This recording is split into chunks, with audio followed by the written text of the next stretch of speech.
Hey everyone, it's Brad and Josh here, and we welcome you to We'll Bring the Popcorn, the ultimate film and TV podcast. On today's episode, we're going to be reviewing Blumhouse's new film Five Nights at Freddy's 2 and the Netflix comedy drama Jay Kelly. A live-action film based on the popular game series Helldivers is in the works at Sony, and of course Sony has the game rights to them and stuff. You got Justin Lin, who's directed some of the Fast and Furious films, along with many other things, is going to direct, along with Gary Doberman, who wrote Annabelle, is going to write the script for it. Now, this is a game series that could be really fun as a film. Like, if you haven't ever played, especially the second one, Helldivers 2 really gave a big boost to this series. It is a very tongue-in-cheek, spreading democracy across the galaxy, very much inspired by the Starship Troopers film. Not as much with the book. You can get a little bit of the book, but the book is much different than the film. The film got that definitely government propaganda, over the top, tongue-in-cheek, and if we don't see a salute happen in that movie, like something is wrong in it. But this could be really fun if they get the humor mixed with the action, right? Like, it's gotta be sarcastic, it's gotta be poking fun at the government and the military and the dedication and everything they try to say. Like, there's plenty of lore in Helldivers 2, but the main thing you got to focus on is give us good, fun, over-the-top action, because you've got atomic bombs being strapped to people's backs and blown up, and you get that over-the-top action with that just Starship Troopers like humor, and it could be a really big hit. Yeah, it's got the potential for that. The games are an absolute blast. I love playing Helldivers. That's a fun game. I haven't played it in a minute, but it's one of those that you definitely have a certain aesthetic to the game and the thing, and you got to incorporate all the different enemies you have to fight in that game, which are very much Starship Trooper-esque bugs, and then you've got the robots, and you've got kind of like Terminator-like robots. Kind of, yeah. And so you got inspiration you could draw from several things that you could really have a lot of fun and kind of poke around with. Justin Lin's a pretty decent director, given his track record of Fast and Furious films, so he knows how to make these kind of over the top, not taking itself too seriously, kind of action style films. But getting Justin Lin in this is not without its own controversies, because he's admitted he's not a gamer by any means, and he's never played the series. So there's naturally some concern that comes with that, where you don't really need to. But I kind of think it might help not having been too deep into the lore to kind of take the reins on it and have a little bit of fun with it and not take it super seriously, which is what I'm hoping is the case here. But there's definitely some concern about him not really knowing the lore of the movies. But when you're dealing with directors, how much into video game lore are you expecting these guys to be if you want to sacrifice that for a quality of film that you might wind up getting? I don't know. That's a different discussion for a different time. Yeah, this is one where I feel like you may not have to be a video game player, because it is such a, you're dropping in, you're doing missions, and there is lore that happens with the major orders and everything else going around. But like I said, there's key things, just over-the-top action and that government propaganda humor that you've got to nail. And as long as you know those two things, I think they can do well. I don't think the story as is important with something like this. You still need to kind of do it right, because you are dealing with different enemy groups. You've got, as you said, you've got the robot type of enemies, you've got the insect type of enemies, and then you have those kind of more ethereal type of enemies that you have, because like I said, there's Star Wars influences and Destiny, the long game running game series. There's so many different inspirations they have that it almost becomes like too big of a mess if you try to look into all the different parodies and things that it kind of touches at. So you just kind of get that core. Like, you got to drop down in the pods, you've got to call stuff in, like you have mechs you can do, you have over the top explosions and everything else that can be done. It needs to be high, insane, over the top action with that just gritty, tongue-in-cheek political humor, and they're going to have a winner. So I think this one may not be as important that the director is not that familiar with playing the game. You still want them to kind of make sure they get it right.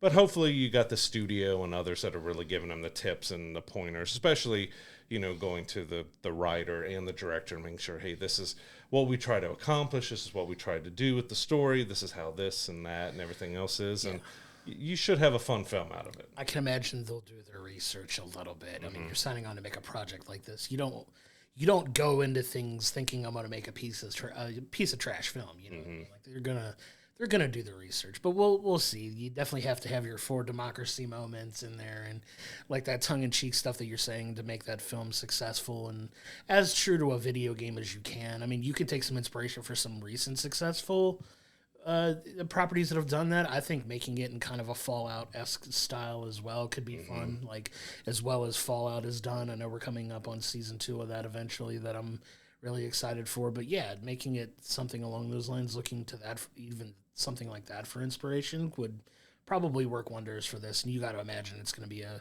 violent, crazy, over-the-top, hopefully rated R film that you can... It should be, yeah. As crazy as the game is, it's going to kind of have to be. So we'll see what comes out of it. Yeah, the rated R rating is so weird because if it's creatures and you don't give them red blood, then they can get away with a lot more over-the-top violence without going rated R. They could be PG-13, but because they're killing robots and insects, I mean, you're going to have plenty of disposable soldiers that get killed in there and stuff.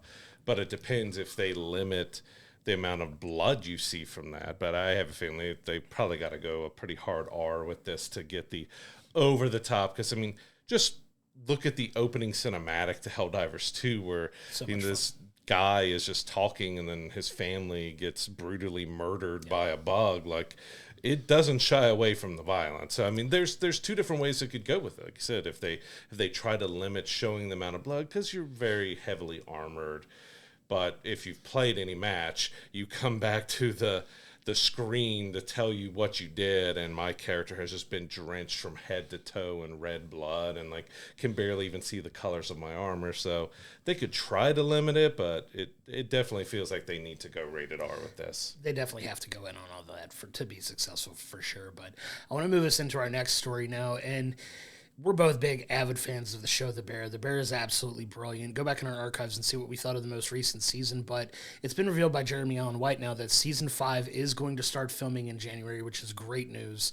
And there may not be solid plans yet set in stone for anything beyond season 5, but he wasn't really willing to dive in and say this is going to be the definitive last season. Now, obviously, we need some follow-up on the way they left things at the end of season 4, so happy for season 5. Happy that they're filming it and happy that it's coming probably, I would assume, in 2027 if they're filming in 2026, but you never know because they can turn it around very quick. They can turn it around very quickly, so hopefully we get it significantly sooner, but you see where everything else goes. It can film 1 year and come out 2 years later, or in some Marvel properties cases, like 3, 4, 5 years later. We're looking at you, Ironheart. But like we could hopefully get it sooner than later. But I'm excited. I'm excited to see where they take this story, and I'm glad they're finally diving back into it and revisiting it because the show is just absolutely fantastic, and I'm excited that we're getting another follow-on season.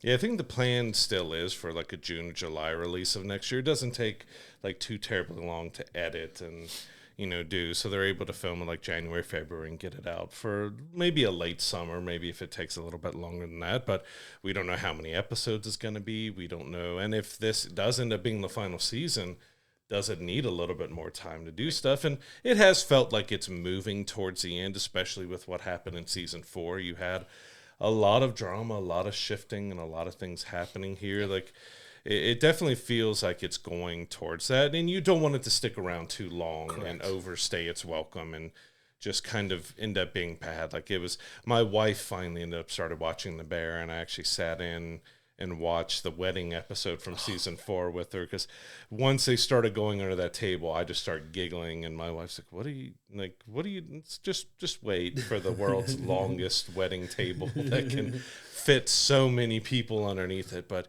yeah, it's been such a solid and great series. I'm going to be sad to see it go. Sure, for sure. But it definitely set up that it's heading towards the end. And he even said that season 4 was originally going to be the end of it until it was like Christmas Eve last year that he got called up and said, hey, we're doing another season. So we're not quite to Christmas yet. We're getting close. So if they stick to that standard, they'll probably know in late December here if what they're about to film in January is going to be it or not. Yeah, it does seem like it's reaching its natural conclusion for this story because you have the very uncertain financial future of the bear at, the restaurant, like what's coming up. Because obviously when you get to the end of the season, the clock strikes 0 and you wonder what's coming next, right? So you have to imagine there's going to be some kind of definitive end to this at some point. You would feel naturally, the way they've been telling the story, that season 5 would be the way to do it. I'm also in the same boat with you, where I don't want it to drag itself out too long, where you try to get a little too greedy and go maybe an extra season too long, and then you get what could potentially be 2 back-to-back subpar seasons that kind of drag out a story longer than it needs to, just because you want to make a little extra money. But I feel like this 5th season should be the natural wrap-up to the way the story's progressing. I'm personally hoping that's the case, just from a quality storytelling standpoint. As popular as it is, it wouldn't surprise me to try to see them stretch it out, but hopefully they don't. Hopefully they follow that natural progression, and the show can end the way it needs to, in my opinion, to have a really solid end and be the best version of this total story, because up to now it's been just brilliant and fantastic and well done. The actors are all incredible. The writing's amazing, and I'm really hoping that they put their foot down and say, hey, this is it. We're done with this. We're not going beyond this, because this is where the story has to end, and I would be so happy if that's the case. And we've talked about it before, that season like 5, 6, 7, in that range of a lot of TV shows is kind of where they either wrap it up in a good way or it jumps the shark, that they kind of built to a conclusion, but then the studio's not ready to be done with it, and the showrunners aren't ready to be done with it, so it gets stretched 3, 4, 5, 6, 7 more seasons or something like that, or 3 or 4. But it's that 5 through 7 season that really kind of makes or breaks a lot of series that have been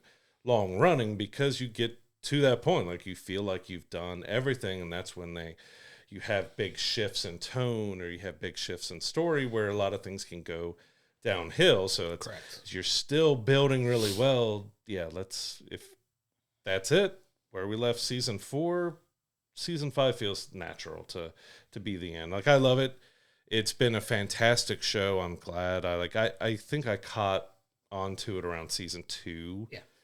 And then introduced you to it and everything else. But it's been such a fantastic show, and rightfully so. You have so many of the actors in here have really started upping their film careers out of it. So you've also got that aspect of it, is that they're all going off and doing so many other big things. You've got one of them join the MCU. Jeremy Allen White has a small Star Wars role coming up in Mandalorian Grogu. So, and just have so many of them are just exploding on the scene right now. It's natural for that too, as we saw with Steve Carell with The Office. It comes to a point like, all right, my movie career is skyrocketing, take it off. It's time to go. End it all at one time, instead of having someone exit and then try to leave. That's my biggest worry, which so far they haven't shown that they're going to do something that just doesn't feel right, is that they keep it going, but you're going to lose maybe half your cast because they decide to take it in a new direction. Definitely don't want it to end like that. That's not the best way for this show to end. Needs to end definitively. Follow the Breaking Bad example. 5 seasons is a really solid pocket of time to tell your story in.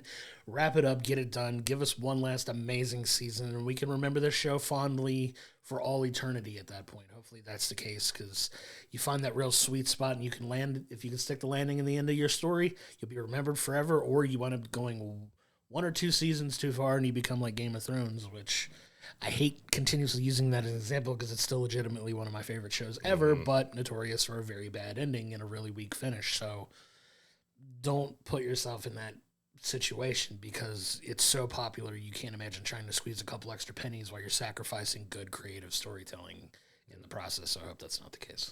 And one story that we've been waiting for so long to be done and ready is the Batman Part 2. Feels like Matt Reeves has been working on it for 15 years now. It's been quite a long time, but he's wanted to perfect it. He's wanted to get this story right. We've had Colin Farrell talking greatly about what it looks like, calling it brilliant, and that he is really ready to get back into that world. But we got a few announcements of things coming for the Batman Part 2, because they're ramping up to finally start filming early next year. I think around April of next year is when it's supposed to start. But it seems like Zoe Kravitz, Catwoman, is not going to be returning for the Batman Part 2. We don't know if maybe she'll get a little nod or something here. It makes sense because of how they left it, but you always hate, especially when you're trying to establish a big world and it's been so long between the first two, that you take a character that you did well with, but there's, of course, so much more that you can do with Selena Kyle and Catwoman's character that she may not appear at all in here. But, and it's maybe not as related to it, but Scarlett Johansson is in talks to join the cast. So apparently Emma Stone was first offered this role. She turned it down, and Scarlett Johansson sent her team after it. It's going to be really interesting to see what she does in DC. She's like the real biggest first name from the MCU, of course, you know, where her status stands in the MCU right now, but she's one of the first big names of the main cast to join the DCU, or join DC. Right, and you still don't know what she's going to do. We have our theories. People tend to start the rumor mill automatically when you hear a name that big. Like, oh, what role do they have for her? Is she going to play a big role? Or is she going to play a minor role? Like, there's talks of her doing everything from being potentially Mr. Freeze's wife, which is a very minor bit part in it based on the overall story. But they could dive a little bit more into that, into her backstory here to create that, because you and I both talk and we think that Mr. Freeze would be amazing in a darker setting. Incredible in this world. Give us something better than that god-awful Arnold Schwarzenegger performance from Batman and Robin. But there's also talk of her playing Andrea Beaumont, which is one of my favorite characters in any Batman property we've gotten. I have a poster of Mask of the Phantasm in my music room. It's one of my favorite animated films ever. It's very in love with how much I love Batman the Animated Series. It was the movie they made. Mask of the Phantasm is absolutely brilliant, and it would be really cool if she got to play that role as well, because they could have a lot of fun in that kind of darker setting too, going with the Phantasm route and kind of the supernatural elements and stuff with that if they really wanted to. So a lot of meat on the bone here for whatever they're going to decide to do with the second film, that it feels like we've been waiting 875 years for this film to come out. It feels like it was like the first film ever made now. We've gotten so much since then, but yeah, I'm excited to see them dive back in and see what they do here. Yeah, and a live-action Mask of the Phantasm would be pretty incredible. I don't know if that storyline fully fits in with where the Batman left off, because he's still supposed to be younger, and we know that, you know, Andrea Beaumont was an ex of Bruce's, and it's supposed to be a little bit older in that storyline and stuff. But yeah, we went to the anniversary screening of what they did a 4K restoration of it, and we went to theaters to watch Mask of the Phantasm, which was great.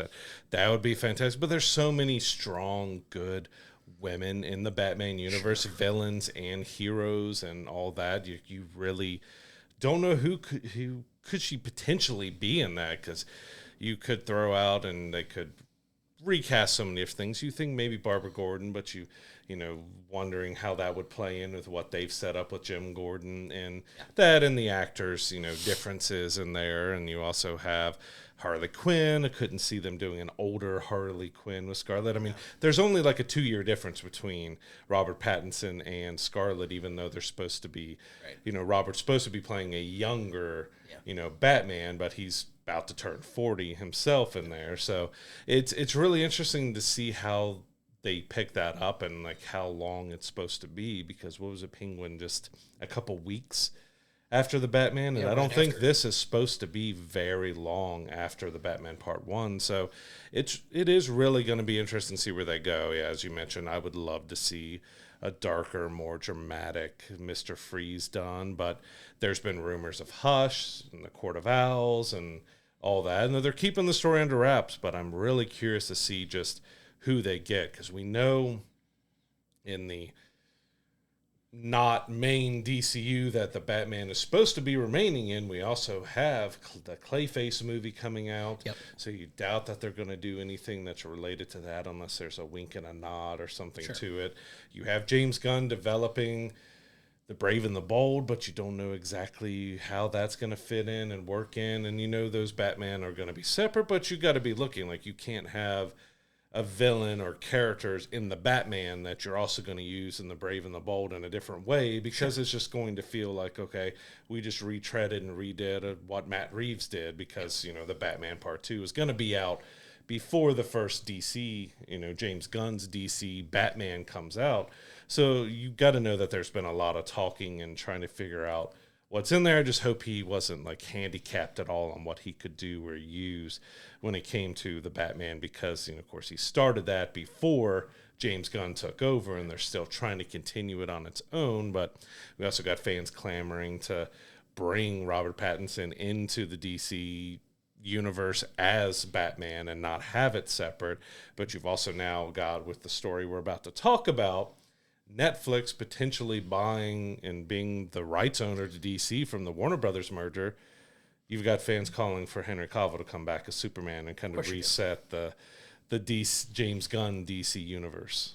Yeah, and there's a lot of balls in the air. Like I've been very vocal in my desire to have a live action Hush version in there. That would be incredible too, but we'll see what happens with the Batman Part 2. I'm excited to see that it's finally getting close to being started to production, and we'll start to have a little more clarity in 2026 as far as what they're going to do with that. But let's go ahead and just rip the Band-Aid off here and get to our last story before we get to our reviews. And we have to talk about the gigantic $82.7 billion elephant in the room, which is Netflix announcing that they're purchasing Warner Brothers officially. And, we've talked ad nauseum so much about these companies pulling their resources together and just creating this big conglomeration of what's that going to look like. Well, this is about as big a one as you can talk about when you have Netflix acquiring Warner Brothers. And that includes all of their properties, with maybe the exception of Discovery that might break off and do its own thing. But you get Netflix now owning the rights to HBO Max,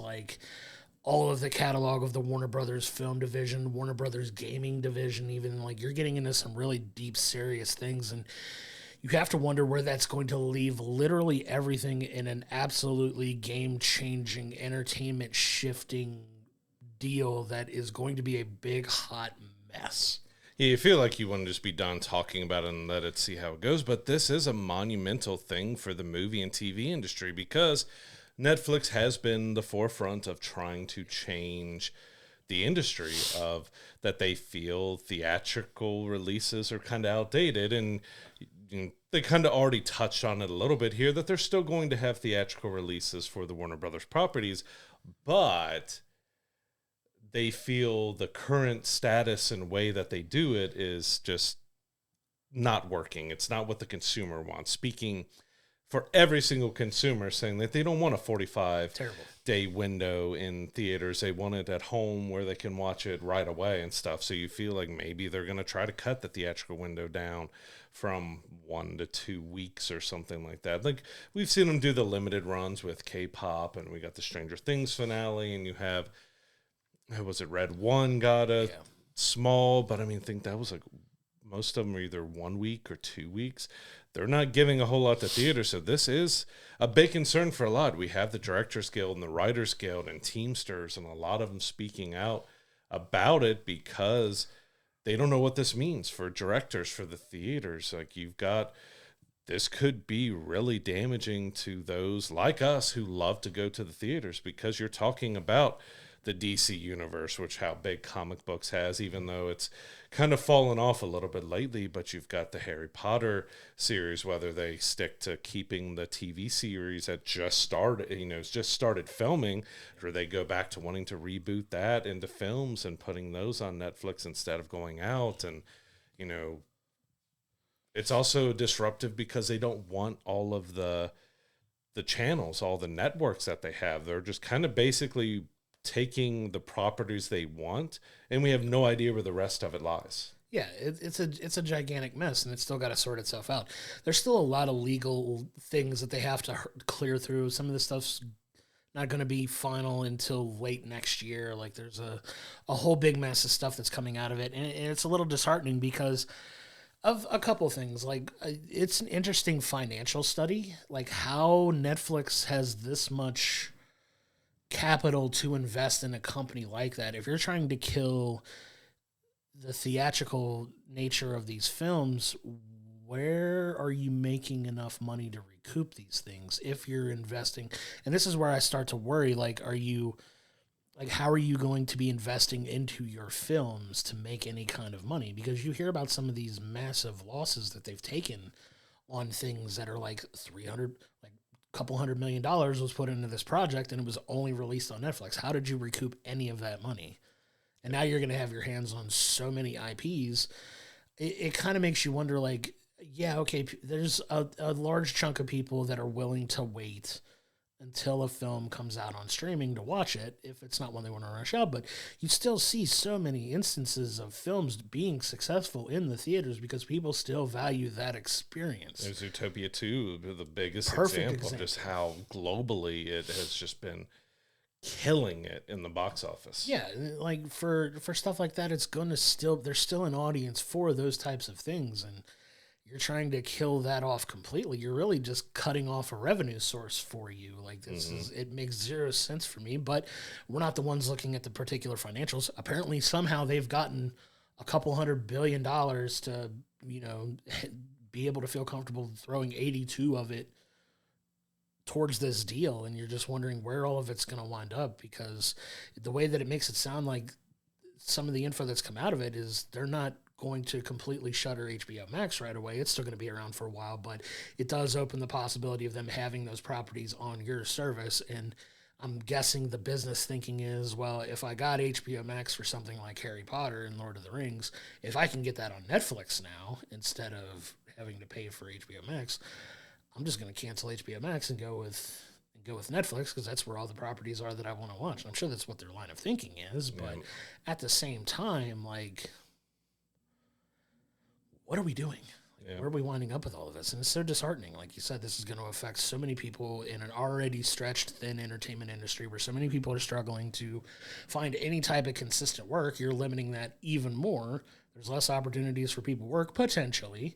Like, you know what happens with these mergers. They put their people in places and they lay off a bunch of other people. Like, it's what happens when you have these corporate takeovers all the time. And that's disheartening for so many people. And it's just like, where are they going to work? What are they going to do? Like, what's going to come out of this? How are we going to get on the other side of it positively for everybody? I don't know. The jury's still out on that. Yeah, not even with film, but the TV side of the properties that they're going to be bringing over, but their production, because it is pretty well known that Netflix hasn't given that many series very long runs. Most of them are 3 to 5 seasons if they get that, before they're done. Like most of them, even like our beloved Netflix Marvel series, got 2 to 3 seasons and that was it. And you know, we got Stranger Things ending with 5, even that does feel a little more naturally ending instead of being forced to go out. But it's going to be a huge shakeup. But you've also got on the other side, you know, Paramount and Skydance merged just last year, earlier this year, and they have been extremely aggressive about wanting all the Warner Brothers properties, and they want everything. They want the networks, they want all that, but they're owned by one of the richest families in the world, and you worry and you struggle about what that would mean if they got in. And they're even announced that they're trying for a hostile takeover. They're not taking, you know, Netflix being chosen as the winner to get an exclusive deal laying down. They want to do a hostile takeover, which is kind of going to the stakeholders, offering this and trying to kind of go behind the back of the deal and get something done. But it's kind of which is the lesser of the two evils, because you have a huge, gigantic network now of Paramount and everything they own. Them owning Warner Brothers would feel like to be an antitrust type of issue, but Netflix as well owning Warner Brothers feels like it falls in that same, like one is potentially trying to kill the theatrical experience, but the other side is killing a lot of stuff. Since they've owned Paramount, they're canceling a lot of movies and projects. They're just, and it feels like too aggressively going after this. Like, I get if you want some properties, but they're writing letters to congressmen and they're talking about hostile takeovers, and they're just saying a lot of stuff that just feels like it's, I didn't get my way, so I'm going to take it, whether you like it or not. And it just feels like a humongous mess that is really going to have either way. If Paramount somehow is able to do the hostile takeover something, it feels like something that's going to really reshape and change the industry, because we saw kind of what happened when Disney bought Fox, of how much of Fox's film production and stuff like that is, it's 25% of it what it used to be. What happens with Paramount takes over or with Netflix takes over, we're not going to get as many theatrical films when Netflix has, or you have it for a week or two. And at that point, as we saw with COVID, when you couldn't go to the theaters and they were instantly putting stuff out, it hurt a lot of films, and it hurt the business greatly. And it still really hasn't fully recovered from what COVID did, and Netflix is kind of trying to capitalize on that. Okay, well, theaters are still struggling. Let's just kind of kill them off. And you hate to, as much as we complain about people talking and the prices and everything else, we still love the theatrical experience. As much as you can have a great TV and sound system at home, it's still nothing that compares to going in a theater to see something, because 99% of us can never get a screen as big as that you can get a movie theater, or as nice of a sound system as you can get a movie theater. But this is one that's really, whichever way it goes, and it could be late 2026, even to 2027 before anything really ever happens. That's why it kind of made me just scratch my head a little bit that Netflix already announced it. They sent out an email, press releases, everything, announcing they're buying them, but like the Discovery stuff has to split off before this is done, and that's said to be Q3 of 2026. You have all the regulatory and antitrust and approvals that it has to go through.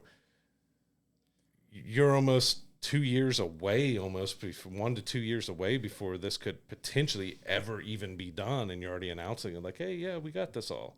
It's weird. I know we've talked about it a ton, but this is something that could really reshape the entertainment industry. It's a big deal, and it's very unfortunate because, like you said, we're all for people having work and people doing things, and also we, obviously being fans of film, we want to protect that film going experience as well. And who knows how it's all going to shake out, but hopefully, they reach some kind of resolution, and hopefully smarter heads prevail when all is said and done. But it's still a very messy process that they have to get through to get this across the finish line. So we'll see what happens. We got a little bit of ways before anything could be officially official and formal, but we'll see where it all shakes out. We are now partnered with Dubby Energy. Dubby is a clean energy drink to give you focus with no crash or jitters like other energy drinks. Dubby contains vitamins, amino acids, and 150 milligrams of caffeine. It also features 0 calories, no sugar, no fillers, and no artificial dyes. From Dragonade and S'mores to Push and Punch and Galaxy Grenade, Dubby has a wide range of flavors for you to choose from. Use code WBTP to save 10% off your Dubby Energy orders, and look for a direct link in the audio and video descriptions. Five Nights at Freddy's 2 picks up about a year after the events of the first one. So if you didn't really watch the first one, there's this pizza chain that's very much Chuck E. Cheese, but, not Chuck E. Cheese, that had a lot of tragedies happen, a lot of kids disappearing and being murdered and things found, and the owner of it all being wrapped up in a lot of controversy. And you have these animatronics that, performed on stage. They end up coming to life and killing people and causing a lot of chaos. And, we pick up after the events of the first one, where we've got, Mike and Abby are still trying to deal with life kind of after Freddy's at the end of the last one, where you got reveal of William Afton was behind everything, seemingly killed off because the suit kind of latched into him and kind of took him over, but we didn't really fully see where his body went. You have his daughter, Vanessa, who's still trying to deal with the trauma of everything that her dad had put her through, and, trying to have a life potentially with Mike and Abby and dealing with all the horrors and everything else. But I got to say, I was hopeful from the trailers that this was going to turn out to be a fun, better horror movie. The first one very much went more of trying to do the lore and going into the darkness of these animatronics. And there's going to be slight spoilers if you don't know stuff about this world and universe that we kind of got to talk about to get into more of the sequel here. But it really revolves around the bodies, the souls, the spirits of these murdered children are possessing these animatronics, and they're doing the bidding of someone. The first one, it's William Afton, and this one you've got a little bit something different, because we're going back and we're finding out about Scarlett, a young girl who, was obsessed with this marionette puppet from the original Five Nights at Freddy's location that never appeared anywhere else. And, she ends up being kind of, I think, the first kid who died at Freddy's. And it kind of tries to go through that lore and that story. But I really feel like they dropped the ball on giving us a really fun sequel. Like, I think Five Nights at Freddy fans might get more enjoyment out of the general audience in this, but there's a lot of issues. Yeah, this film's not without its problems, right? And I want to preface before I go into anything that I talk about from this from a film perspective. I like the games. I love the Five Nights at Freddy's games. They're a ton of fun. They're like this game franchise that had no business by aesthetic wise being as successful as it was, found like this really huge grassroots movement popularity from a fan base that really grew over the years. And there's several games in the franchise. There's a ton of lore to dive into. And I gotta say, the one thing that I will give this film credit for is a lot of fan service and paying respect to people who play the games and know the lore and are really into, the lore of the games and, everything like that. There's a ton of fan service in this film, but it's fan service in lieu of a cohesive plot and any type of good storytelling. I will say the dialogue in this film is ridiculous. Terrible dialogue in this film. The dialogue is not good. The plot is not good as well. I think we were kind of a little bit sold a bill of goods on it. You put one of the more prominent younger actresses in your trailer in McKenna Grace, making it seem like she was going to have a little bit of a bigger role in this film than she did. And I think she's in it maybe a total of 5 to 10 minutes, if that. That was really disappointing. As far as like that goes. So I was definitely disappointed in that. This film, though, does lean into more of the jump scare element, which is more prevalent in the games if you play the games. The games are very dependent on jump scares. One thing I did appreciate that they did in this film was like one particular scene where you get Josh Hutcherson in the security office, almost kind of going through like you're playing the actual game itself, right? And just like if you've played the game, you know how you have to, click certain things and look through certain things and activate and shut doors and turn off fence and all that stuff. And I think they did a fine job of that in that scene in particular, but the rest of this film, I gotta say, just was not it for me at all. Like, And like I said, this is coming from somebody who liked the games. I just thought the film was just not good. It just wasn't a good movie. Like they do some fine things with like the jump scare elements of it, incorporating the aesthetics of the games into the movie. I think they did an okay job at that, but that's kind of where the good stops for this film for me. Yeah, it's trying to look at it from two angles, from, knowing the game series and knowing that it's a campier, sillier, over-the-top game with a lot of jump scares, and it was made by one guy, but bravo to everything. Amazing story. That they were able to do, and they've changed, the game style up multiple times and stuff too. But yeah, they've developed a decent amount of lore. And at the core of Five Nights at Freddy's, there is a really solid horror series you could get out of it. That you've got this dark story of kids being murdered and their souls being put into animatronics and animatronics killing and stuff. And this one just felt like they were trying too hard to be a video game than a movie, because you get the general, like Vanessa knows everything, so she can give secret codes, and she does this, and she does that, and it's just, everything felt too convenient in this one as well. And you said the jump scares fit the series. Like, they're a staple of the games. Yeah. But they're also felt a little lazy and predictable in here. Like, I could feel and see every single one of them coming, and they had some creepiness to it. There's a few scenes that definitely had some decent creep factor to it. Yeah. But those jump scares did feel really lazy and predictable in that. And as you said, the dialogue was so rough and bad. My biggest disappointment, and it's really the hard thing that you're trying to do, is that most horror movies don't have a lot of character development. You're not really expecting that. But when this has gone so heavy into the lore with the first one, and it feels like it's going so heavy in the lore with the second one, there's no character development at all. Like, Abby is still the same kid she was in the first one, even though she had gone through something like seeing animatronics kill people and being trapped in something that should be terrifying. She's just still obsessed about getting back to her animatronic friends and all this stuff. And you get a little bit of the Mike that he's trying to process stuff to make a better life for Abby and trying to help Vanessa and stuff, but he's still very kind of one note. He's in the same place. Like I said, Abby's just running off and doing whatever she wants. And Vanessa, she's dealing with the scars and the damage that her dad has done, but really, like, none of them are like maybe 2% different than they were in the first one. Yeah. And I'd almost say it's the same way for the story. You're introducing Charlotte and stuff at the first location, but you're kind of going through the same beats that you did in the first movie as well. So it's a sequel that feels really too much like the original without much much difference in there. Like, they do some good fan service, as you said, of more feelings of the games and stuff, and some kind of funny jokes of, as you mentioned, with him going in the office to go through stuff and realizing there's no door and making jokes that there's not being a door. But it's so inconsistent with everything, especially with the animatronics. Like, I'll give it up to the Jim Henson Creature Company.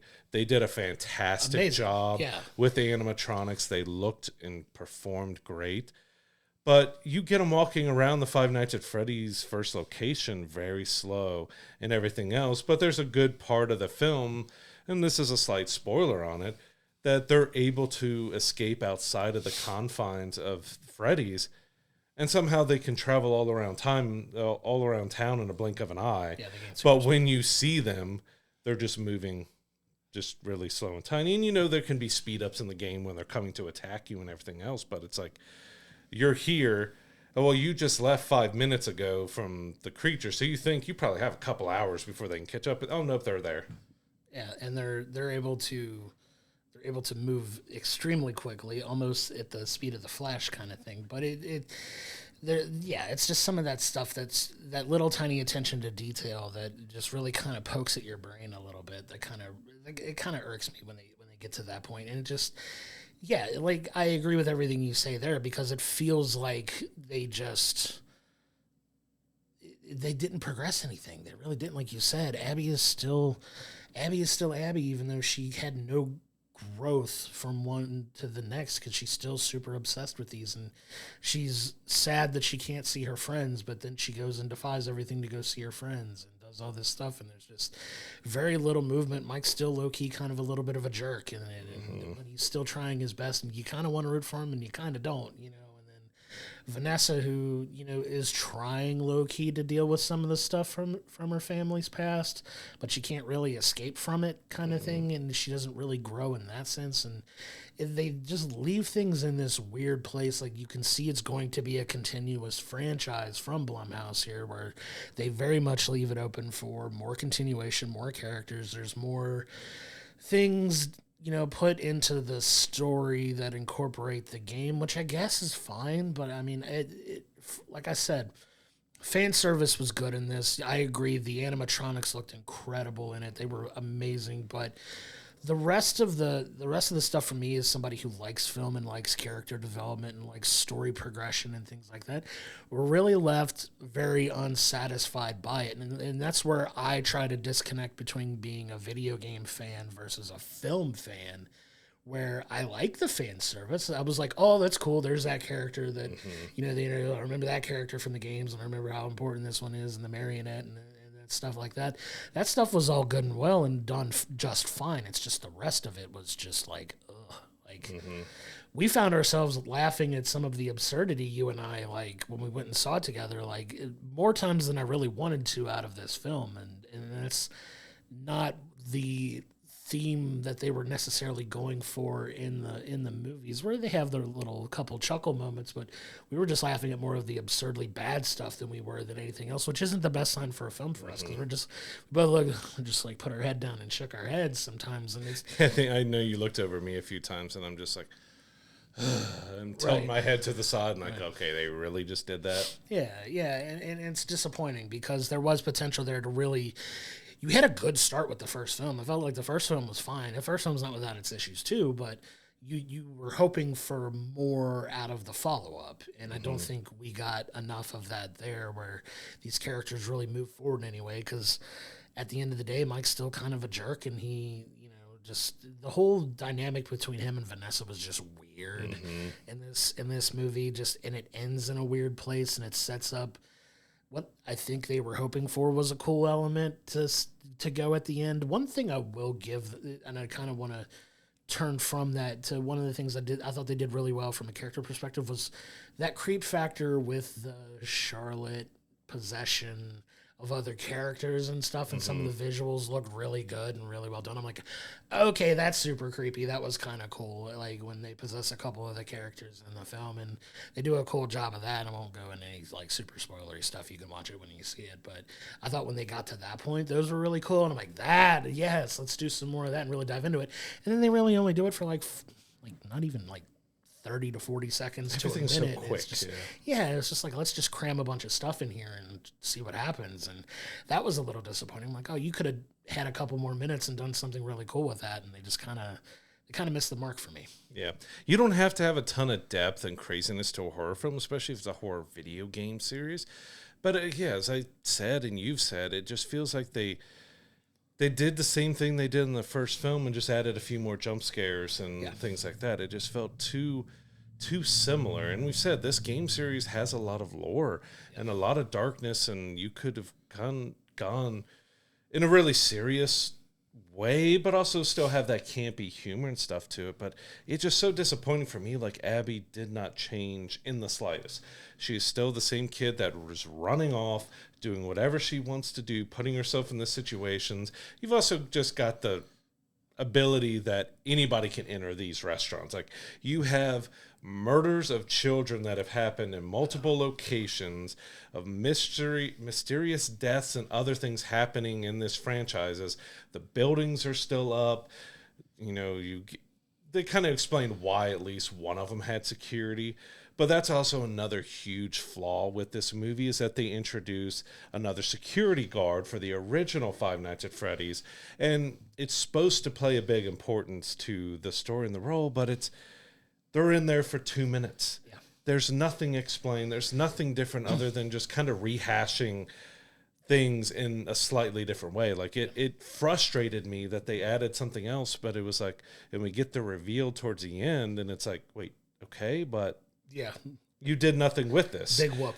You did absolutely nothing with this. It's just it's a film full of frustrations, because there really is a solid, fun horror franchise in Five Nights at Freddy's that can be done. This felt lazy and just kind of like, as I said, it feels like they just kind of copied the first one over and made just a couple changes and went on. And as you said, McKenna Grace, you're hyping up that you've got this great starlet coming into this franchise to do stuff with, and barely did anything with her in that. And like I said, they did up the creep factor some. They did up the jump scares and stuff with that, but it just felt like so tacked on. And there's just so many kind of dumb decisions and mistakes. That there's one sequence with Vanessa in a car being attacked, and she gets away and moves into another seat, but then she sits there. Yeah. Instead of getting out of the car or doing something else, she just sits there. Because again, at least in this film franchise that they've set up, the animatronics move slow. So it'd be very easy to run away and get away from these things, but yet somehow they're always still getting trapped. Like, you needed to bring in more of that creep factor, that they can speed up to come after you, or they can do this or that. But it just feels like there are so many wrong decisions made all across. Like, the bones are there for something decent, and it's trying to look at it as, all right, it's a teen horror film. I can't want or expect too much out of a story or anything like that. But when they basically gave you the first film again, it's disappointing. Yeah, with a little fun flair thrown in from the actual games that made it feel a little bit more like the game. And if that was their aim, success. But I feel like we were even given a little bit more of a bait and switch, like not just with McKenna Grace, but you talk about throwing Skeet Ulrich in there and Matthew Lillard returning.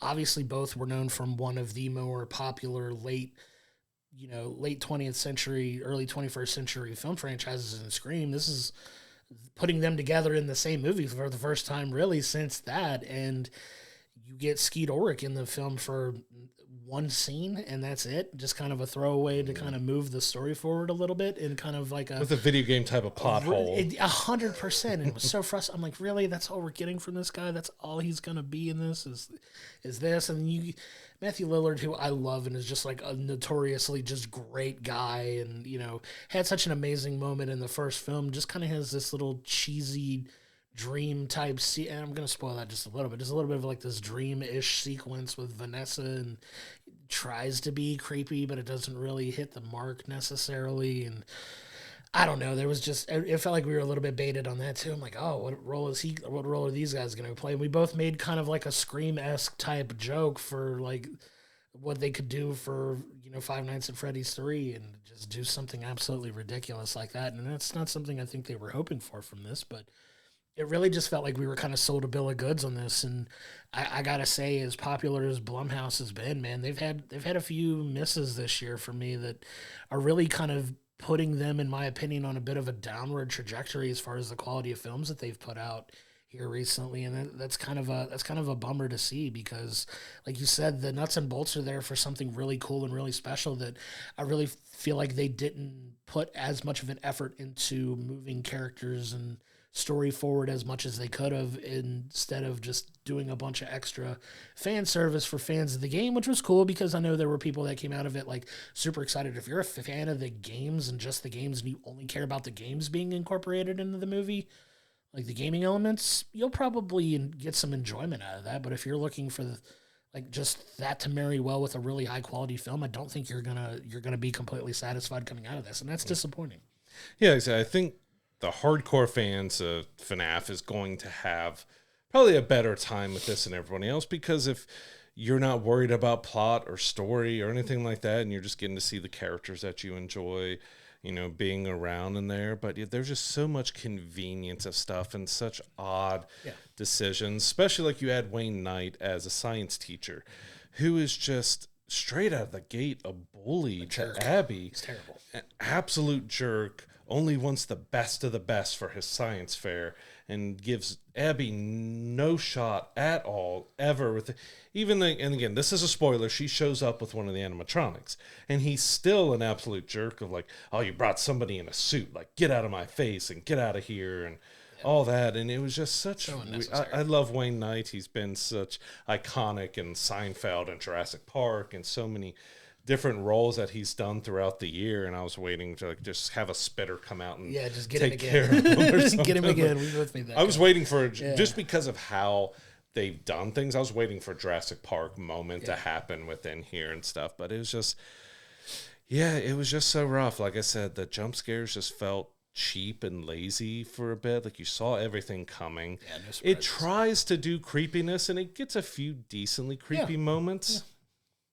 But it's more frustrating because you feel like you're almost there, and then you just miss the mark on everything. And there's also some really silliness over to it too. Like I know the game franchise can be very campy and silly, but it gets really silly in parts of it as well. And it just feels like a retread of the first one with barely a change. Like you said, you're bringing in Scarlett as kind of being the main thing, and that marionette that it was creepy. Yeah. But the lore behind of like what kept it at bay and what can do it, and even the possessions, like you're not really diving in, well, how are these possessions possible? You're not really getting that deeper dive into anything other than like, you try to establish Mike and Vanessa's having a relationship, but you don't know if it's a friend, you don't know if it's romantic, because it never really gets off the ground. It never gets off the ground, and he refuses to listen to her, doesn't want to do anything. You've just been through something traumatic. It's been a year, even though you're trying to deal with it. Like, you're still treating Abby like, oh yeah, we just had these murderous things happening, and so many kids have died in our town and everything. All right, I'm just going to leave you alone and let you go around town on your own and not keep you away and hide secrets and do it. Just, the plot was just bad. Like, overall, it was just bad. Like, there's good bones there. Yeah. They just failed to really capitalize on anything new and interesting. The trailer made it look a lot better and more interesting than it really turned out to be, and that is disappointing. Like, I'm trying to separate between looking at it as just a campy horror film and then looking at something, because it really is trying hard to establish lore and establish a deep and intriguing story. And I just can't ignore that they just failed on doing anything else new and different with it. Yeah, and in the end of the day, that's just disappointing. But Five Nights at Freddy's 2, unfortunately for me, is very much a miss. You have elements of the game incorporated into the film that were done well, but it missed so much of the point of moving any type of progression in the story forward in a meaningful way that really didn't capture me and captivate me like I was hoping.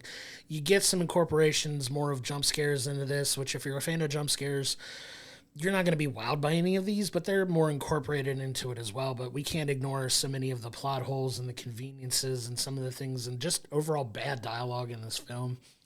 Props to the animatronics team that were putting the animatronics together. Those things looked incredible, and the elements of the game were incorporated fun ways, but just not enough meat on the story moving forward for this to be a real palatable film for me. I'm giving this score a 5.5 out of 10, mainly for the beautifulness of the animatronics and just find the ways they found to cleverly incorporate the gaming elements into the story. But outside of that, it was just a huge miss for me and a real disappointment. Yeah, if you're a hardcore fan of Five Nights at Freddy's, you probably will get more enjoyment out of this than, especially if you're a younger hardcore fan of it. But those who are looking for that plot development and to get that story going more, it doesn't really advance anything. Like, we get a setup for a third.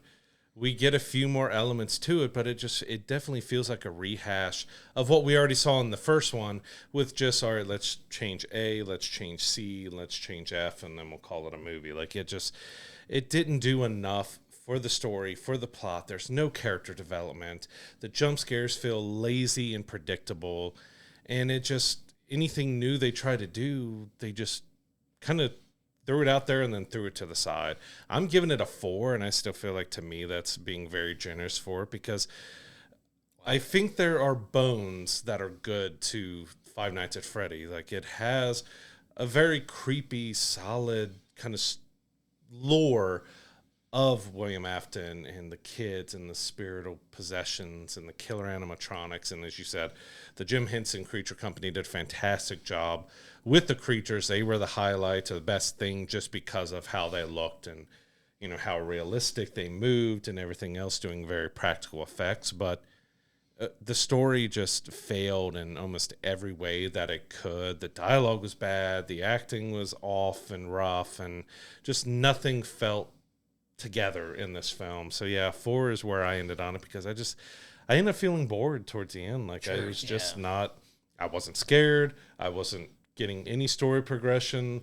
I didn't really have any characters I was rooting for in this film. Like, everything just made me feel like, okay, why am I here watching this? Yeah, even the climax of the film was very anticlimactic. Like, by the time you get to the last sequence with the animatronics and stuff, like, it wasn't that well done. I kind of agree with that. I think 5.5 is still pretty generous in my opinion, and it's just probably me giving it a little bit of more respect for throwing the gaming elements into it. But you giving it a 4 puts it in Madam Web territory for you, which is very harsh. Like, that's kind of on the harsh way, but I can see why you got there and like why you really did, because we really wanted for this to be so well done. And I'm seeing people give this like a rating way higher than what we're giving it, and that could speak to more of the hardcore younger FNAF fan base in that. But I can't get there, man. I can't get to that high of a score for it, because there's so much more wrong with this film that really drags down what could have been done. Had they made that, you know, movement forward a little bit and gave their characters some more development and tidied up things a little bit more there, I probably would have been a little more generous with this film. But the fact that there was just none, and you have, you know, Abby is this whiny young girl that doesn't really grow in any way, shape, or form in this film. Yeah. She doesn't really get any resolution for her, you know, her attachment to these spirits and everything like that. It's very one note, and that's a little disappointing. And, you know, with Vanessa and Mike, their characters don't really develop any either. It's really hard to give it that much higher of a score than what we gave it. So, you know, it's definitely an interesting case study, because I think you're going to have very wildly swaying one way or another grades on this. Mm-hmm. I did happen to check the Rotten Tomatoes score of this after we had seen it, because I'm notorious for not looking at anything review-wise for a film before we go and see it, just to get my own no bias one way or another perspective on a film before we can. And I could see why it's being hit as hard as it is on the Rotten Tomatoes score, even lower than what we're giving it. Like, I think even we're being more generous than a lot of people are that have been seeing it. But I have seen friends that have seen it before we got to see it. Even we're always just like, oh, it's great, you're gonna love it, and you're gonna do this, and it just very much wasn't the case. And I'm gonna go ahead and say sorry to my friend Lance, who I know absolutely love the film, but we're gonna have a lot to talk about this when I see you at work and talk about this, because this film just was not it for me. Yes, it seems like between the critic score, they're breaking down plot and story and visuals and kind of what makes a core of a film work, while a lot of the audience scores has been higher. It's just about pure fandom. It's about, well, you gave me Freddy Fazbear, and you gave me Chica, and you gave me all these characters I enjoy, and I got to see him do horror and stuff. But it's also one that it's PG-13, and it's trying to give you horror, but in a safe way. You're not really seeing violence. You're not seeing the murders. Everything is kind of like off camera for most of it. You see some of the attacks happen, but when it comes to the point of like, well, we're going to finish off a character or something else, it all happens like off screen. So which, when done well, can work. It doesn't have to be in your face and visual. There's ways to have implied horror that can work really well that I just don't think they did well in this either. Yeah, just don't think anything they really tried to do. Like, I enjoy the games. I've played them. I've watched, videos of streamers and other people play them, and the enjoyment it can get out of it. As I said, it's most disappointing for me because I feel like there is a good horror franchise that can be done with Five Nights at Freddy with this dark storyline, and that you can give some really good horror elements. But when it feels like it's trying to focus more on the lore than the horror, but it's just so lazy with how it handled the lore in here, then that's why it got such low marks, because it just threw stuff in that really didn't matter. And because there's one character in particular they threw in that you're supposed to feel dramatic and everything else, and it's like, why should I care? Because you set nothing up with them. You did nothing for them. And like you said, if it had some character development and it had some plot development that felt different than the first one, I would have given this a lot, higher score. But as you said, it has felt like Blumhouse has really kind of dropped the ball on sequels lately. Megan 2.0 was an absolute mess. Yeah, and that's what I was inferring from that too, yeah. The Black Phone 2 was a very mixed reaction from a lot of people. It felt like the second one went in a similar but very different, almost Freddy type of nature with that, and but it feels like they've really struggled to find what they want with sequels. Megan 2.0 tried to do the Terminator 2 route, and it did not work at all. And this one just felt like it tried to just redo what it did in the first one with barely changing anything, which it just felt like a copy and paste type of a sequel, that it didn't really give us anything new or interesting. We got, 2 new animatronics overall. You got different versions of the animatronics in there. Yeah, I think they introduced 3 new characters from the games in this that weren't in the first one, and 2 of them were in there very, very briefly. But I will say there are some Easter eggs if you look in the corners of things, like when he's in the office and look around. There's some things that you can find in there, which was a neat touch. Yes. There are also 2 credit scenes. One is a scene, the other is just audio, but I cringed at the extra credit scene. I'm not gonna lie. I don't want to spoil it. Yeah. But I cringed at the second one because they tried to establish something early on in the movie about what happened at the end of Five Nights at Freddy 1, and then this 2-minute credit scene just threw everything out that they tried to establish with that, and it was just so silly, cringy and silly, and just, I know that they're trying to set up for that to be part of 3, but you just threw away anything that you tried to set up with I want to peel back the curtain just a little bit, because by the time the movie ends, we don't even look to see if there's end credits most of the times, but when we got to the end, we're like, do we really need to stick through the credits? Because we were both kind of over it at that point, but we saw that you were like, there's at least one mid-credit scene. I didn't see if there was an end one. By the time the mid one was done, I was like, apparently there's an end credit scene, and when we got it, and it was just audio, and you looked at me with the most disappointed look on your face, and you were like, that was it. I mean, it's for the lore and the game fans. It's fun. Yeah.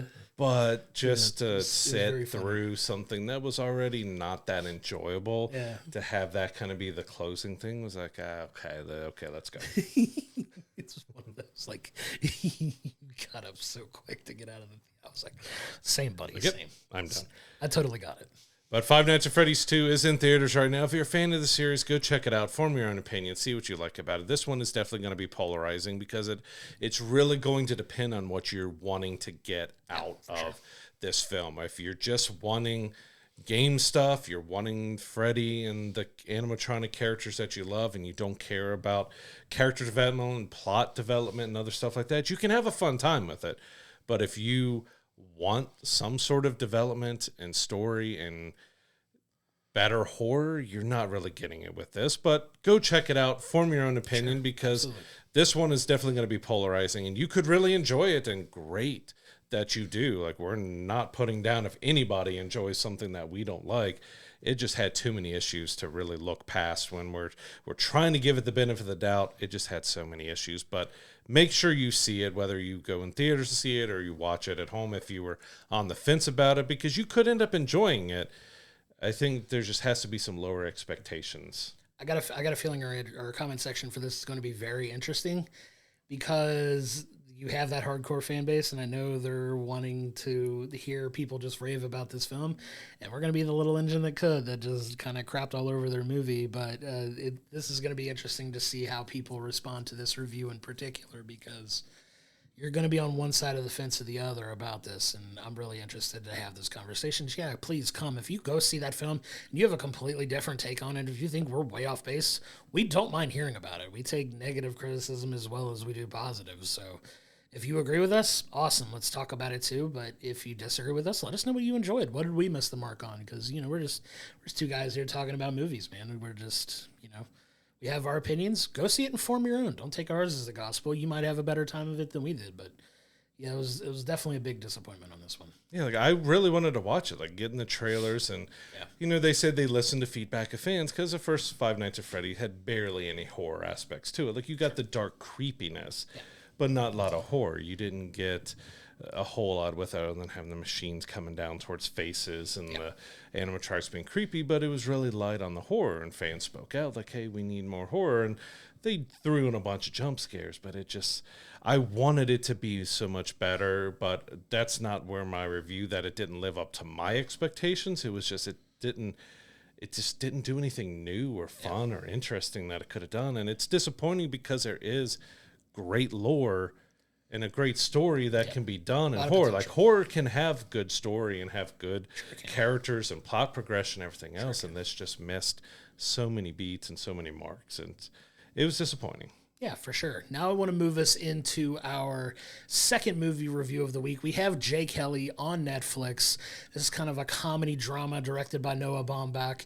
It's starring George Clooney and Adam Sandler. George Clooney here plays the lead, Jay Kelly here, who is this world-famous movie actor who is kind of coming up on the end of his career, kind of the twilight moments of his career, where he's really on the fence back and forth of whether he wants to continue to make films and do the things that have made him an international superstar. And it's come at a very personal cost to him by not being as available for his family. Particularly, the focus on this film is more so on his daughter Daisy, who is getting just graduating high school and kind of going off on this European vacation with her friends, that Jay's like, you know what, I'll just ditch what I've got going on to follow her, to kind of spend some more time with her before, in his words, I lose her forever. But you also have Adam Sandler playing Jay Kelly's agent here, and you kind of go on this journey of self-discovery for Jay, where he's, trying to keep himself in the life of his daughter, while also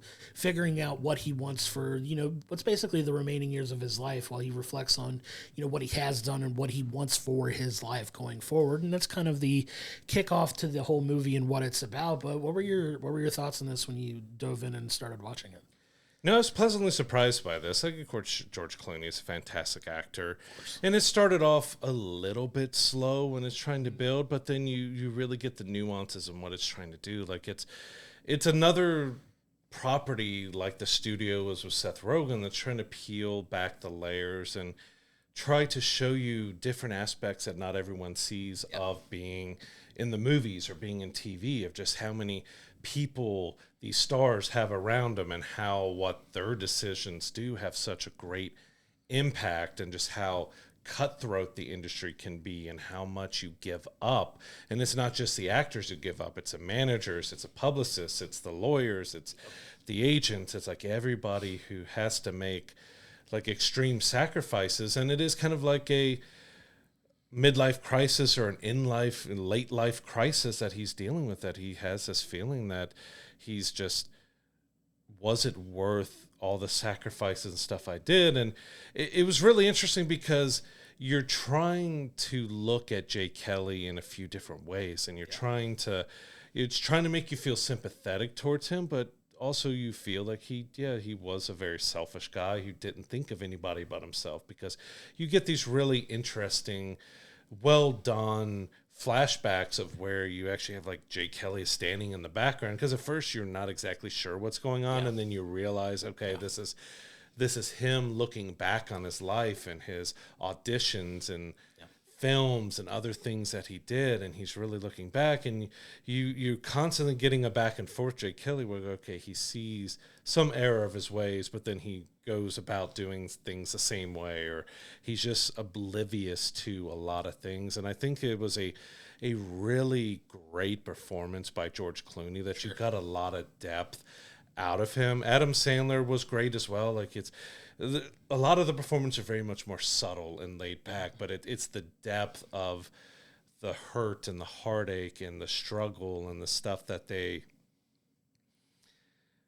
put themselves through to help a movie star or be a movie star. And you're dealing with, the kids, like, he's got another kid that barely talks to him, and Jessica, who's gone off to be a teacher and living her own life and just doesn't feel like, I don't need Jay Kelly. I don't know who you are. I don't know what you are. And it deals with a lot of different layers. And I really enjoyed this film in the end. Like, it's one that it really made me think about a lot of things. And it's not perfect, but it made me think about a lot of things that it was trying to say, and that it was trying to kind of reveal about the want and the drive of people to be a star and what it can do, because you also get another aspect of that with Billy Crudup's Timothy and what kind of goes in there, which I was hoping we'd see a little bit more of, because I love Billy. He's a fantastic amazing actor who does such incredible stuff. Like, he's been brilliant in The Morning Show, and it's just Big Fish is still one of my favorite Tim Burton films that he was in as well. That was really a hard-hitting, emotional film, but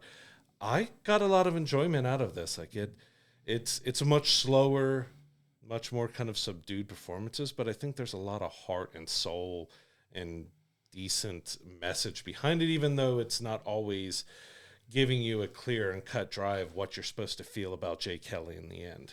Yeah, and I think that's kind of the point, right? Because this is very clearly a flawed man who is very successful, but you do kind of peel back the curtain on what the cost of that success is, right? So it's kind of satire in theme, while also being dramatic and dealing with some of these harder hitting things, because you do see how it does affect the personal lives of all the people around him. And I do feel like outside of the pacing issue of the film, you get a lot of solid thematic elements in it, because you can feel for Jay, but you're also frustrated with Jay, because you're like, oh, you just got it. You really got it. You might be able to make this way to turn your life around.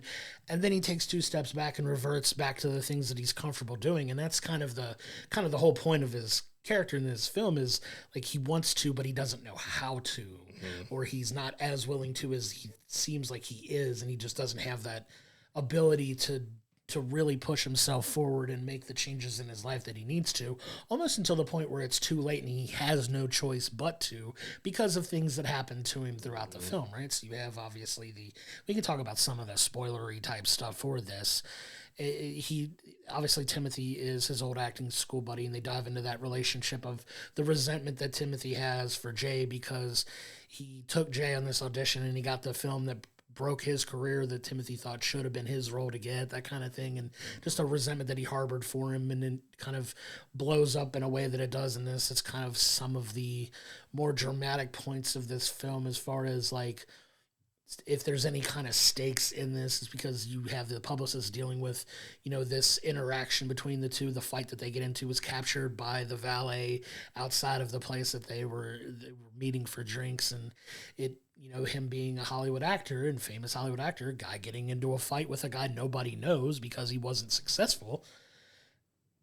It can get twisted in the media, and in the media will turn it into something that it's not completely necessarily what it is, and it can make him look bad, and it could ruin his career, kind of thing. And you deal with some of those elements too, but you have his team that's behind him, which an extra shout out to Laura Dern, who plays his publicist in this and too, and she was absolutely fantastic. She's always fantastic. And what limited time she gets in this film, because she's in it for quite a bit of it, but then like as soon as she exits, she disappears very quickly, and you see these people just kind of leave out of his life. wife, and most of the heavy lifting in this film is done by Adam Sandler and George Clooney. And there's a ton of drama in, but I do want to kind of highlight some of the lightness that's in the film and some of the comedic elements that are in this. Adam Sandler calling everybody puppy in this film was both cringeworthy and funny. Like, just like, because, you know, like one of the stereotypes of an agent is they all have pet nicknames for their clients, but he literally calls everyone puppy in the film, which is creepy and funny at the same time. But also, one of my favorite scenes in this entire movie has nothing to do with George Clooney, and it's the meeting that he has in Italy with Patrick Wilson's character, who was one of his other high-profile acting clients, and just the way that he, spoiler alert, Ben is firing Adam Sandler at like the worst possible time for Adam Sandler's character, who's going through his own drama and things, but just the conversation they have at that restaurant where it's like, I'm the one being upset because I have to give you the news. You're not allowed to be upset about it because it's terrible for me, and this is hard for me to do. And he's like, I need to start making these things for myself. And he's like, well, there's a lot of people that do this stuff for you, you know, Ben, who's Patrick Wilson's character. He's like, I do all these things for you, Ben, but there's other people that do this for you. So you're going without all of these people. He's like, no, I'm gonna still have this, and this. I'm just getting rid of you. And just, it was such a silly interaction that they have that was very funny, but also like dramatic at the same time too, because it's literally coming for like the worst possible time for Adam Sandler's character Ron in this film too. But it was just, I don't know why, that scene overall just humored me, because Patrick Wilson gave a phenomenal, goofy, over-the-top actor performance in this too, and it was just a real highlight of the film for me. Yeah, it's those tongue-in-cheek moments where it's poking fun at itself and at Hollywood because of how that satire of how everyone sees agents and how they're, and just how different people, managers and agents and people in Hollywood are kind of two-faced. And that's a big theme in here as well, because you get Adam Sandler calling everybody puppy and saying like, you're the most important and you're this and that, and kind of telling everyone the same thing. But then he calls his family and he's talking to his wife and he's wanting reassurance, and he's trying to be a dad, but he's ignoring his son, and he's leaving when his daughter needs him the most. And it's that two-faced nature of Hollywood that it's really going over all those different layers through all the characters. Like you said, Laura Dern was fantastic, but she didn't get as much. But you get that's also kind of a commentary about how Jay didn't really, she was there and working for him, but he didn't really have much care or idea about her. So when she disappears, you're like, well, she just disappears. And it's like, well, and Jay Kelly doesn't have much of a reaction to it.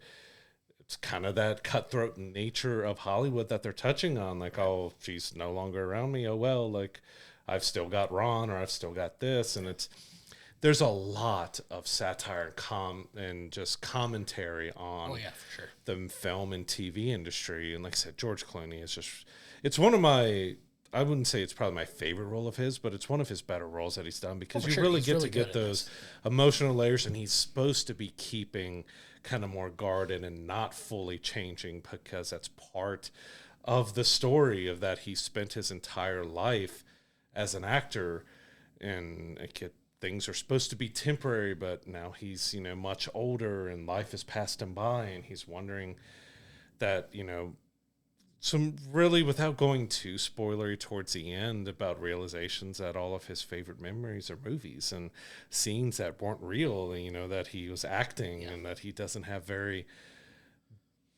very many big memories that are outside of a film set.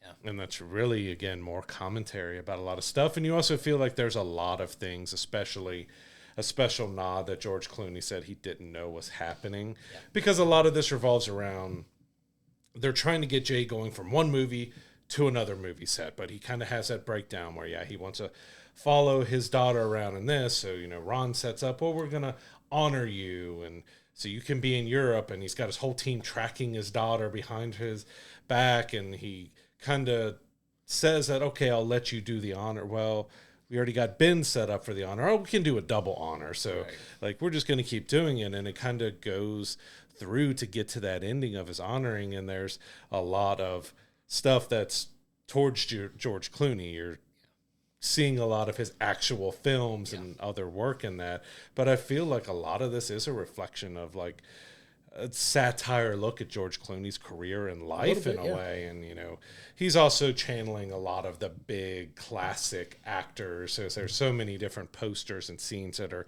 recreating classic headshots of, famous actors and everything else. But I think it's a really interesting just study of people and characters and those inside the industry and who pays the bigger price for the cost of fame. Sure.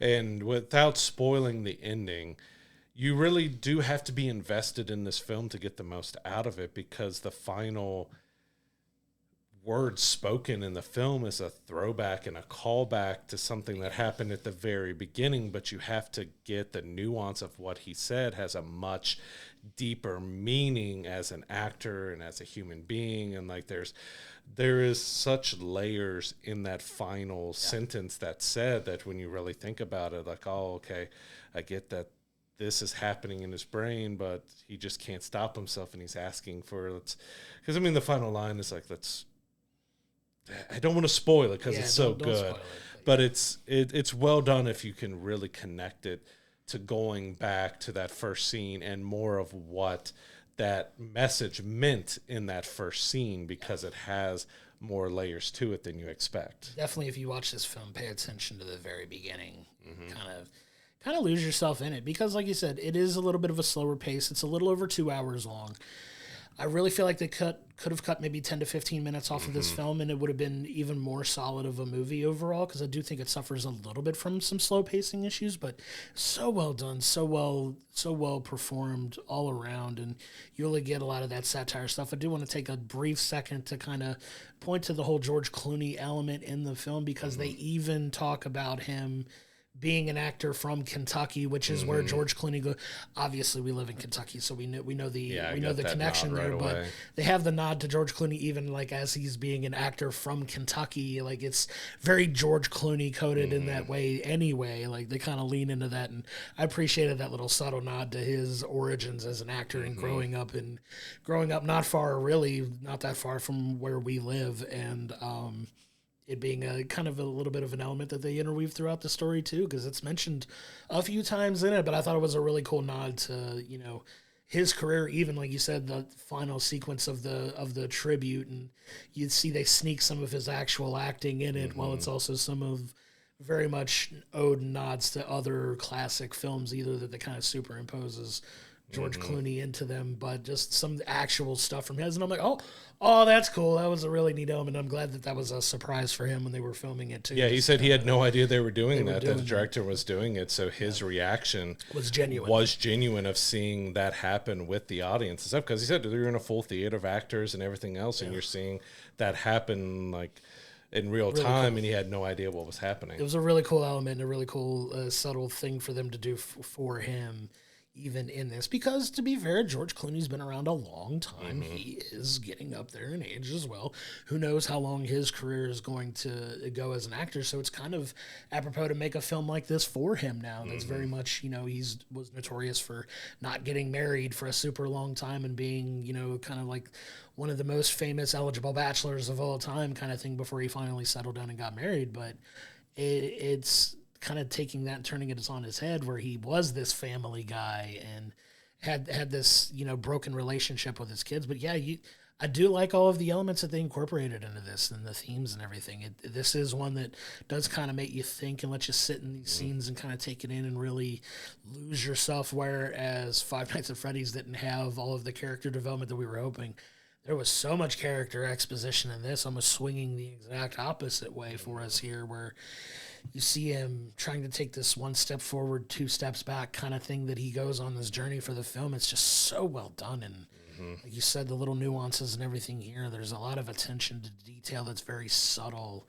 Yeah, and just done so well. I got a ton of enjoyment out of this film too. Yeah, it's a lot of things. It wants you to think about all the different layers. Like, if you're not someone who's into something that really requires you to have to kind of piece things together, you may not get as much enjoyment out of it, because, like you said, it is a slow burn. It could have used a bit of trimming and stuff with it, and it does require you to really be paying attention to everything that's going on, but also have knowledge of things in Hollywood, of how agents and managers are and publicists are, and how you know, a little bit of the behind the scenes stuff, but I also think there was also a little bit of a nod to his dad with the dad character in there, because if you know anything about George Clooney, his mom and dad were both also big personalities in Cincinnati and, you know, all around and stuff. So I felt like there was a little bit in there because of how his dad acts towards him and how his dad kind of felt like he's a bigger deal than his son and other stuff as well, that you feel like there's a little subtlety of tying into his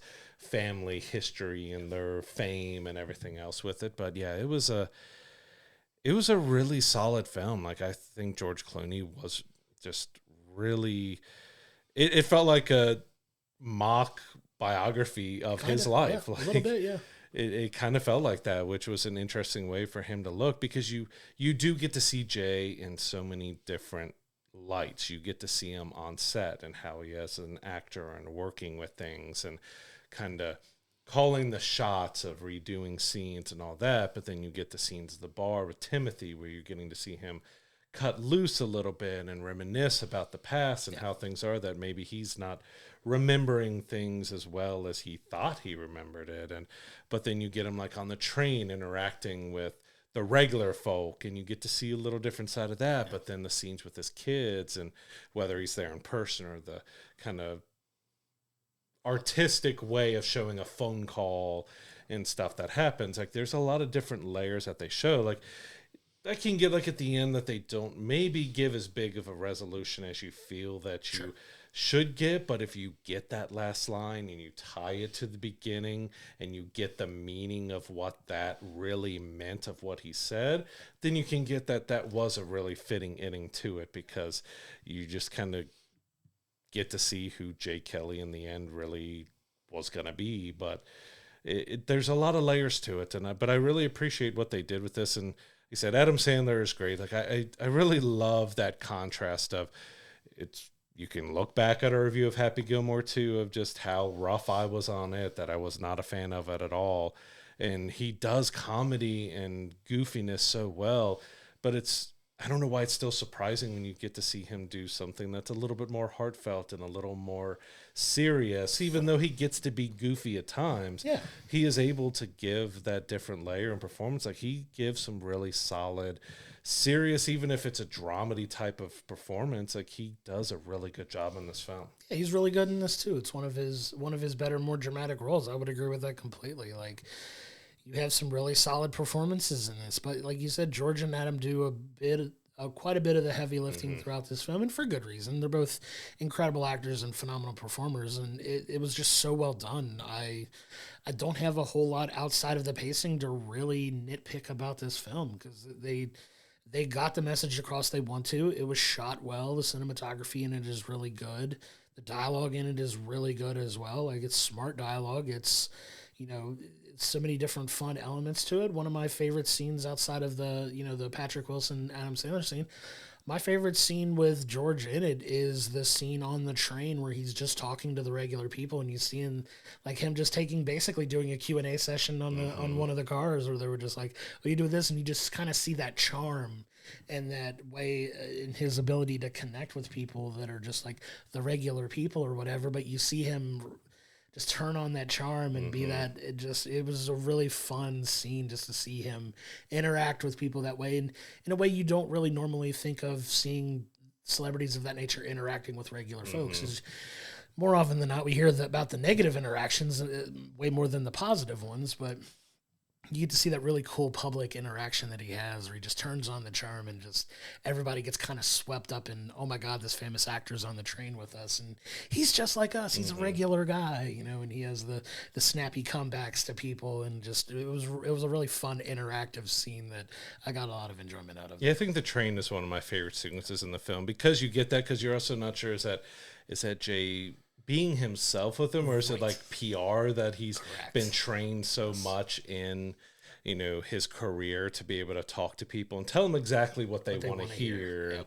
No, but then you cut to that his daughter's on that train and he's standing behind the door watching her make out with the guy, and he's just standing there just watching, and then she notices him and he's like, oh, hi, and then comes to the door, and then you kind of get to see him fall into being the dad, but he's just not sure, like, oh, did I screw up in following her and doing that? Yep. And then it just goes a complete 180 where he chases down a burglar who stole a purse and stopped the train and running off. Like, it's almost like you started filming a movie in the middle of this sequence on the really train. Funny. Really funny. But then it hits you at the end of that sequence with the robber of, well, not everything is as it appears. Like, this was just kind of a desperate guy who's shown, and you get that. It says, like, there's just so many layers in that train sequence, because you also got Laura Dern and Adam Sandler's character are kind of revealing stuff about their past and everything between them, and you're getting a lot of revelations of them, like, why are we just following this guy around who doesn't give a crap about us, and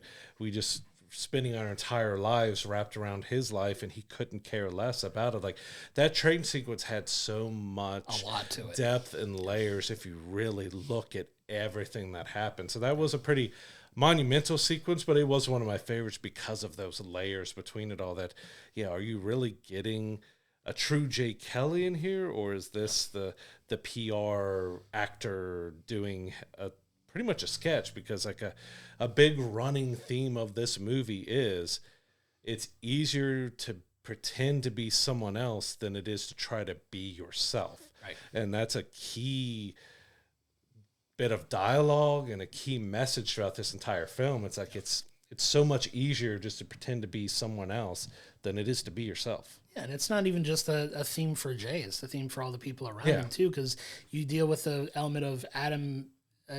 Ron and Jay are supposed to be like friends, but he's also his agent, and they very much toe that line of, it's like, are we really friends, or are you just somebody that takes 15% off the top and you pretend to care about me, kind of thing? Like, is it like, are we actually friends, and all this other stuff? And you deal with that relationship element as well, because, while Ron leans more into the, no, we're friends first, but because we're friends, I'm gonna take care of you. It does come with a financial cost, but he's very much on that side of it. And then you get Laura Dern, who's completely on the opposite side. Liz is like, I love you, but I don't love you. You know what I mean? Like I care about you, but I'm also going to take my 15% and kind of make sure that, we cover you and keep this gravy train going, kind of thing. But yeah, it deals with those thematic elements too. Like, 'cause you're not just dealing with the crisis that Jay's having. Ron's kind of reflecting and looking on his life too. And so is Liz and all of the other people that are around Jay, because not only do you have that, you have a hairstylist who's kind of important for that for a little bit before she has other opportunities. And then you also have, like, his security guard, who was just so funny in this. I don't know why I laughed every time he was on screen, because he's very serious, but the one where he tripped running off the train, I was just cackling. I don't know why. That was so funny for me visually, but very well done. And it just, such a good movie, man. This was a pleasant surprise for me, because I was like, yeah, it didn't get a theatrical. It got a very brief theatrical release, even, like, because it is a Netflix property. Correct. So once again, with Netflix, they got a very limited run in very select theaters that never came anywhere near us. But with it having that, you just don't know what kind of quality you're going to get. It's still kind of hit or miss. But I was pleasantly surprised by this one. This is one of the better ones I've seen come out in a while, and that was a lot of fun. That was a fun journey that we got to go on in this story that really leaves you thinking. And if you're paying attention and you get the subtle nuances and you're picking it up and you're paying that close attention to the story, you'll have a good time with this one. Yeah, so Jay Kelly is a really interesting kind of character study. You're looking at the actor. You're trying to look at the man, the father, all the different layers and elements of somebody, but also the craziness of Hollywood, of the huge teams around these people. But it's looking at their lives from different perspectives of what they show to Jay and what Jay shows to others, but also how they are in their personal life, that nothing is really cut and dry in Hollywood, and that there's so much fakeness and so much given up, and it gives some really interesting layers and messages and depths about what we give up for careers and fame and just desire for many different things, and what we're missing out on and what we're losing. And, like, there's a great, interesting story and message behind this. George Clooney gives one of his better performances. He is really great in this, with a really layered performance. Adam Sandler is solid. He gives a really subtle, but you get a little bit of that heart that he is struggling and what he wants to do, but he's also is really easy, like Jay is, to jump right back into the character that he kind of plays instead of the human being outside of it.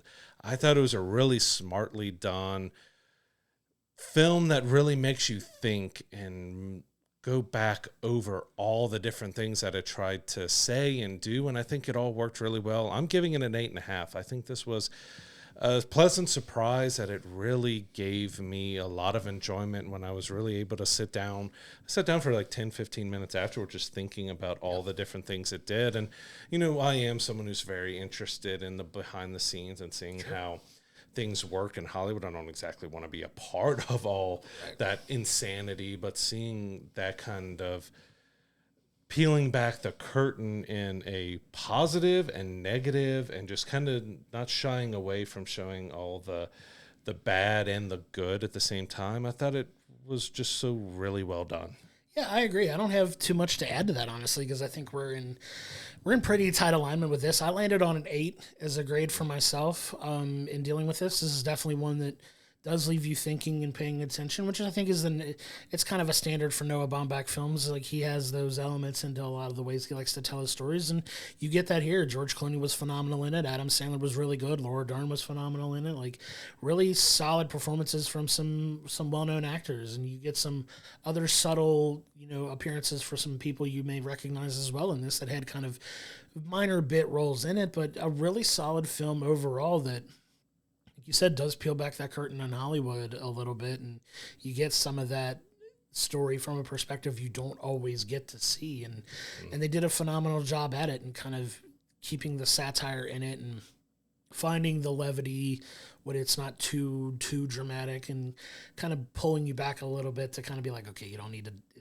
it's serious, but we're gonna have a little bit of fun with it too. So they kind of toe that line in a really well done way that I think 8 for me is a solid score to where I land on it. It's not perfect. It does suffer from a little bit of pacing issues, especially at the beginning, but once you really jump off into really the adventure when they leave to go to Europe, it really picks up from there and really starts to take off at that point. And a really, really solid film. Definitely, I would agree, one of George Clooney's better roles that he's had in a long time. And who knows, maybe he gets some award consideration for it. I wouldn't be surprised if he did. But like we keep coming back to, this is one of those years where there's so many really, really good performances. It's going to be hard to weed some people out. And this one may make the cut, it may not, but it's worthy of at least considering for it, I think. And absolutely. In a way that he does such a really, really well done job with this, that I got a lot of enjoyment out of it. Yeah, so Jay Kelly is playing on Netflix right now. Go check this out if you're into this sort of thing. It's not going to be for everybody. It is definitely more, I guess, it's a niche on the artistic side, but it's really about peeling back those layers of Hollywood. And if you're not a fan of Hollywood and all the hoopla and stuff that goes on there, you may not get much enjoyment out of it. But if you have at least some interest in it, of a character study and looking at all the different layers of a human being and how they've gone through their life, and if what the sacrifices you do in your life are really worth it, then this is a film that you could have some good enjoyment of, and that'll make you think. Yeah, for sure. A lot of those elements are good, and it was definitely a nice palate cleanser for this one to kind of end the week after we were a little harsh on Five Nights at Freddy's 2, but very stark difference between these two films for sure. Very thematically different, but yeah, the meat and bones were there for something really solid with Five Nights at Freddy's. Maybe they could pull the nose back up when they get into the third one. Who knows? But Jake Kelly's a standalone film, really solid. I'm glad we made the time to watch it and talk about it. It was one that I'm glad I sat through and got a lot of enjoyment out of watching it. It's very much a niche film. It's not going to be for everyone, but if you're into that sort of thing, you'll get some really good performance out of this. If you're looking for a ton of excitement in a movie, this kind of isn't the film for you, but definitely one that makes you think it was a well-told story. I really dug it. It was really good. Yeah, Jay Kelly's probably one I do plan to revisit at some point just to look at the nuances and bits of it, because I do like those type of introspective films that kind of really is more about the layers of being a human and being what it means to be this, and like really the cost of fame is really talked about in this, and the parallels to George Clooney's actual life in here, like it just felt really interesting. And yeah, Five Nights at Freddy's 2 was just, it was so disappointing because, as I said multiple times and beat over the head, is that there are good bones to this story to have a good film, but yeah, Blumhouse was one that was really coming out of the gate and hitting home run after home run and really doing some really good things. And then when it comes to following up. They've really dropped the ball on getting some solid stories. Like, again, it's a teen horror film. You don't have to have that much depth, but like, give me something. It almost feels like a retread of the first one with slight details different. There's not that much difference between the first and second film. Yeah, and that's leaving us incredibly disappointed, but at least we got Jay Kelly out of it. That was a solid one to follow up on. But we're coming up on a pretty big milestone for us here at the podcast. We're coming up on our 100th episode, which will be next week. We're coming up on almost 2 full years of this podcast. And when we start in 2026, we'll be at the 2-year mark, but this is episode 100. This could have been, had I not taken my vacation to Florida, that I think this would have been our 100th, but we got something really fun and special, I think, in store for episode 100. Yeah, we're going to be checking out Wake Up Dead Man, a Knives Out mystery. So this is the 3rd film in the Knives Out series, which I've really enjoyed. With the Agatha Christie stuff with Death on the Nile and all that stuff, and then you've got, Ryan doing all this stuff with Wake Up or with Knives Out. It's been really fun to be coming back to this genre after so long. Like, this was something that was bigger in 60s, 70s, even maybe into the 80s. But you really haven't had that many murder mysteries coming out. And it's also been really fun to see Daniel Craig doing something a bit different, because he kind of started this with Bond and towards the end of Bond and stuff. And it's really interesting to see him playing this kind of over-the-top detective. It's been a really fun series so far, so I'm really looking forward. And this is another thing that it's another Netflix property that's got a very minimal theatrical run, nowhere near us, so I'm looking forward to finally checking out when it drops on Netflix. But yeah, it looks like it's going to be a lot of fun. I just hope it does well, being the 3rd in the series here. Yeah, I can't wait. That southern drawl that he tries to do in this is so memorable and unforgettable. But the movies are fun. They're a solid film, and they get big casts for these films. Like, it's just huge names that you get for this. And this one's going to be no different. It's another star-studded cast. It comes out this Friday, December 12th on Netflix. We're excited to check that one. But giving in the theme that it is a trilogy, we're going to be talking about our favorite and really diving a little bit deeper into the greatest trilogies of all time. So get that into your head, some of your favorite trilogies. We're going to be talking about them, what makes a good trilogy, what films that make it to film series that make it to 3 films really stick the landing, which ones don't. We're kind of going to run the gamut and talk about what makes it really good, what makes it really done. Spoiler, Lord of the Rings is going to absolutely be discussed in that, because it's the greatest film trilogy of all time.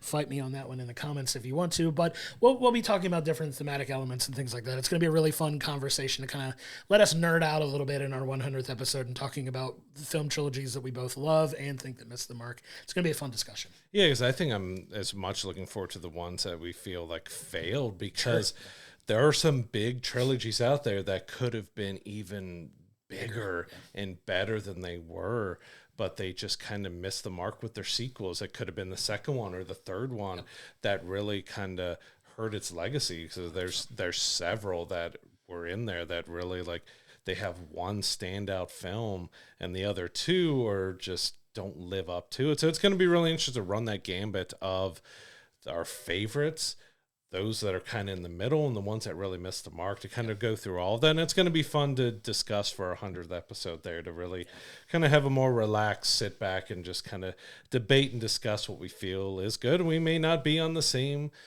page with everything.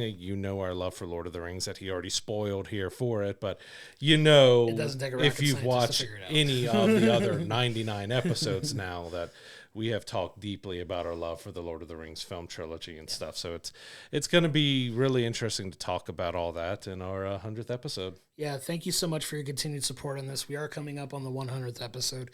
Very much looking forward to talking about that next week, and looking for, honestly, the next 100 episodes to come after that. So we're not going anywhere anytime soon, but that's going to be a fun one to dive in and talk about for sure. That's going to do it for this episode. Thanks for tuning in, and we'll see you on the next one. To find all of the episodes of We'll Bring the Popcorn, go to our YouTube page, hit the like and subscription button so you're getting our episodes when they drop each and every Monday. If you're listening to us in the audio room on any of the podcasting platforms that we're on, please don't forget to give us a 5-star review. It really helps elevate the profile of the show. And don't forget to go to willbringthepopcorn.com, where it has all of our archive videos, all of our social media information, as well as our merch store, so you continue to support the show in that way. We cannot thank you enough for your continued support.